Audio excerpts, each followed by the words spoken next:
তৈরি করলাম পূর্ব বাংলার একটি সুস্বাদু নিরামিষ পদ, মুগ ডাল দিয়ে মোচার ঘন্ট বা মোচা মুগেশ্বরী। চলুন রেসিপিটা দেখে নিই। নমস্কার দর্শক বন্ধুরা, আজকে নিরামিষ মোচার ঘন্ট করছি মুগের ডাল দিয়ে। সর্ষের তেলে জিরা, তেজপাতা, শুকনো লঙ্কা ফোড়ন দিয়ে সামান্য একটু নুন হলুদ দিয়ে করে ধুয়ে জল ঝরিয়ে রাখা আলুগুলো ভেজে নেব। সেদ্ধ আলুটা নাও ব্যবহার করতে পারেন। এখন আমি সেদ্ধ করা আলু খুব ভালো করে ভেজে নেব। দেখুন আলুগুলো ভাজা হচ্ছে হোক, এখন আমি সেদ্ধ করা মোচাতে কিছু মশলা মাখিয়ে নেব। মোচাটাকে আমি কিছু মশলা মাখিয়ে নেব, তো সেই জন্য এটা সেদ্ধ মোচা দেখতে পাচ্ছেন।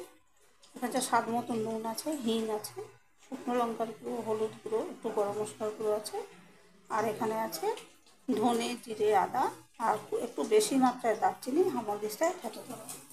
আচ্ছা, এবার আমি একটু দেখিয়ে দিচ্ছি, একটু ঘি দিয়ে দিচ্ছি। আমি নিজস্ব পদ্ধতিতে করছি, আর আপনারা আমার সঙ্গে কমেন্টে শেয়ার করতে পারেন আপনারা কে কীভাবে করেন। আর আমার চ্যানেলে আরও মোচার রেসিপি আছে। আচ্ছা, আর এখানে আমি গুড় দিয়েছি মিষ্টির জন্য, সেটা বলতে ভুলে গেছি। আর একটা জিনিস আমি দিচ্ছি, দেখিয়ে দিচ্ছি।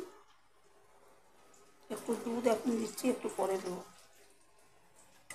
এখন আমি এই সব কিছু ভালো করে মেখে নেব, মেখে নিয়ে আমি দেখাচ্ছি।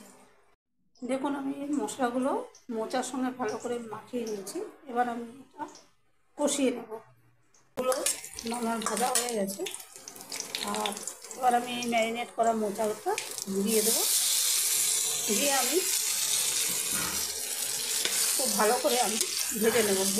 দেখুন আমার মশলা মাখানো মোচাটা খুব সুন্দর করে কষিয়ে তেল ভিতরে রেসিপি আরও আছে। দেখুন এখানে আমি মুগ ডাল শুকনো কড়াইতে ভেজে ভালো করে ধুয়ে ভিজিয়ে রেখেছি, ওই ডালটা আমি এখন এখানে দিয়ে দেবো। যাই হোক, এটা আমি ঢাকা দিয়ে এবার রান্না করে নেব। দেখুন বন্ধুরা, জলটাও শুকিয়ে গেছে আর মুগ ডালটাও সুন্দর সেদ্ধ হয়ে গেছে, আর কিন্তু মুগ ডালটা গলে ঘেটে যায়নি। আর ওই রকম হবে না, গলে ঘেটে যাবে না, মুগ ডালটা সুসিদ্ধ হবে কিন্তু গোটা গোটাই থাকবে। দেখুন কত সুন্দর হয়েছে দেখতে। এবারে আমি শেষ পর্যায়ে একটু দেখিয়ে দিই আপনাদের। বাকি দুধের মধ্যে একটু আটা, এই আটাটা আমি শুকনো কড়ায় ভেজে নিয়েছি, তাহলে স্বাদটা খুব ভালো হয়। এই আটাটা ভালো করে আমি, আর এই বাটিটা ধুয়েও একটু জল আমি এতে মিশিয়ে দেবো। এই যে সম্পূর্ণটা মিশিয়ে দেবো। নুন মিষ্টি একদম সমান সমান হয়েছে।